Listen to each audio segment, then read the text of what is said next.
Today on News 4 Now, a deadly water rescue on the Hudson River. A boat capsizes. 13 people, including children, pulled from the water. 2 didn't survive. Where we could see a few spotty showers or thunderstorms tonight, and what you can expect by morning. And it is the Brooklyn brand that's become a celeb favorite. We're heading to Glaze Studio for a look at their handcrafted magic that's got Gwyneth Paltrow and Martha Stewart stopping by. Hey, what's up, everyone? Welcome back. This is News 4 Now for July 13th. I'm Kate Ingram. Now, first up, we want to start with a developing story. Investigators are trying to figure out what caused a boat to capsize on the Hudson River, killing 2 people, including a child. The victims have been identified as 47-year-old Linderia Vasquez and her 7-year-old nephew, Julian. They were on a boat that overturned Tuesday afternoon, not far from the Intrepid. 13 people were on the boat at the time. Coast Guard officials said that the group was on a 24-foot Yamaha AR-240 jet boat. Investigators say that they're looking into whether the boat was overloaded or if weather conditions played a role in what unfolded. All right, so next up, beachgoers on Long Island can't seem to catch a break. There's been a 3rd shark attack in 10 days. It happened Wednesday morning at Smith Point, and officials tell us that this time, a shark bit a surfer. That's the same beach where a lifeguard was bitten during a training exercise back on July 3rd. 4 days later, another lifeguard was bitten during an exercise in Ocean Beach 2. We're told that schools of bait, the ones that sharks like, are offshore and are bringing them closer to swimmers. And so as soon as sharks get spotted, beaches get closed. All right, next, sources over at the NYPD tell News 4 that the man accused of stabbing at least 3 homeless people has been arrested in central Harlem. The man is accused of stabbing and killing a man who was sleeping on a bench on the Hudson River Greenway last week. Now, he's also accused of attacking 2 other homeless people on Friday and on Monday. They survived the stabbing.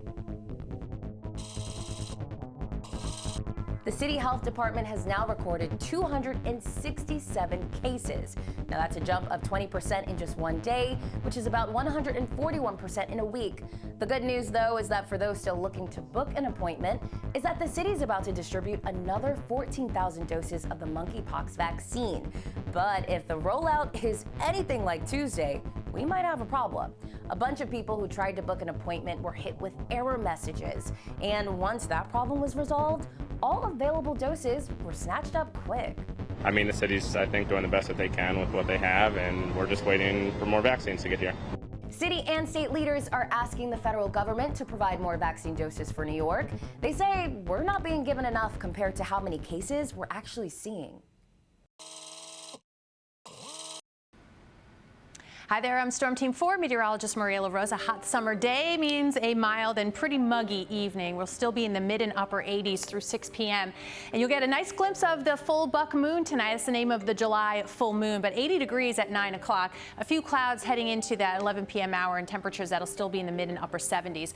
We do have a chance of a shower or maybe even a thunderstorm this evening north and west of the city. So Hudson Valley, the Poconos, Catskills, and not expecting anything severe, but don't be surprised to hear a rumble of thunder. And then otherwise, just a quiet start to the day. But the Hudson Valley, definitely the place to be tomorrow morning. The one chance to get a few hours where it's a little bit more comfortable. Into the 50s from Claryville, Liberty, Lake Huntington. But everywhere else, we're into the mid 60s from Sloatsburg. And how about the low 70s again from the city, Merrick, Islip, and then down the shore, starting off in the upper 60s and lower 70s. All right, so from gift guides to Goop and even the small screen, Glaze Studio has quickly made a name for itself as one of the coolest names in handcrafted goods.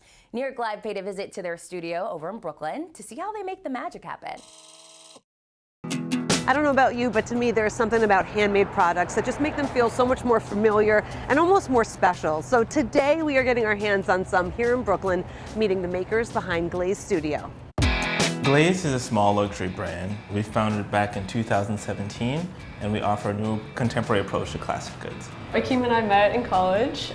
We both studied industrial design at RISD in Providence, Rhode Island. And it was actually at RISD where Akeem created the first wooden matchbox, which would then become our first product for Glaze Studio. And I know sourcing is very important to you both. For sure. So we work with small family-owned American lumber yards and woodworkers who sustainably source our wood. And then on the candle side, our beeswax supplier is based in Connecticut. Our candle wick supplier is based in Florida. So everything is handmade in the USA. You have a really big following, especially amongst the celebrity crowd. Can we name drop a little bit? Yeah, so we've made Gwyneth Paltrow's Goop gift guide twice. We were also a part of Kristen Bell's A Few of My Favorite Things list. We've made gift guides for Bobby Burke, Martha Stewart. Our candle made the set of HBO's The Flight Attendant. And then most recently we did custom holiday gifts for Jennifer Garner. I would love to see how the magic is made. For sure.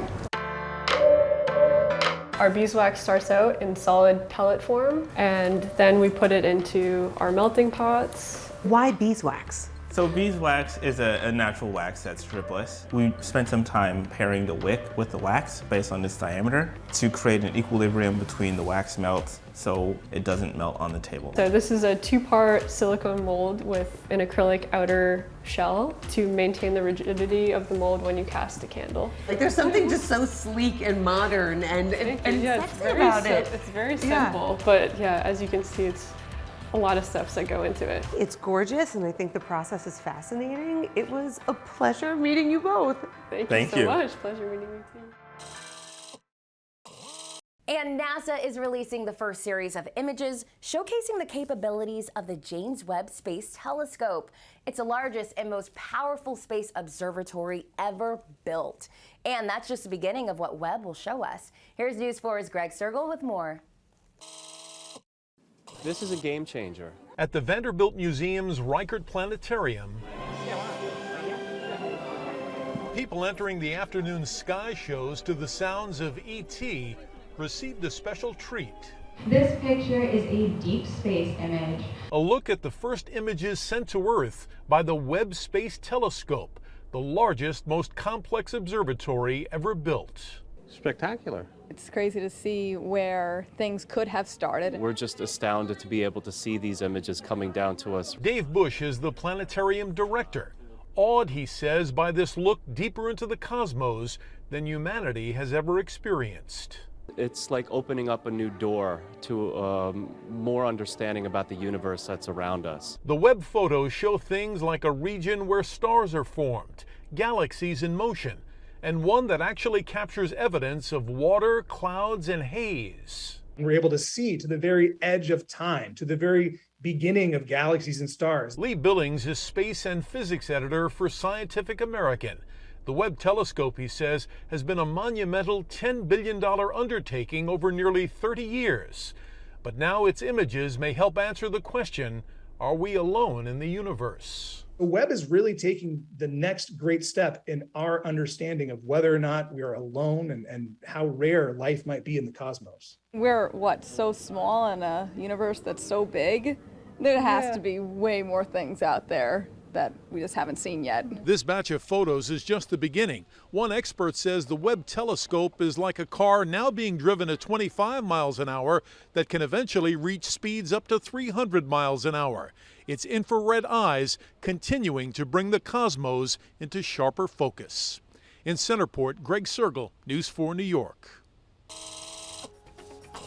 All right, friends, that's it for today's show. Thanks for joining us. We'll see you back here tomorrow on News 4 Now. See ya.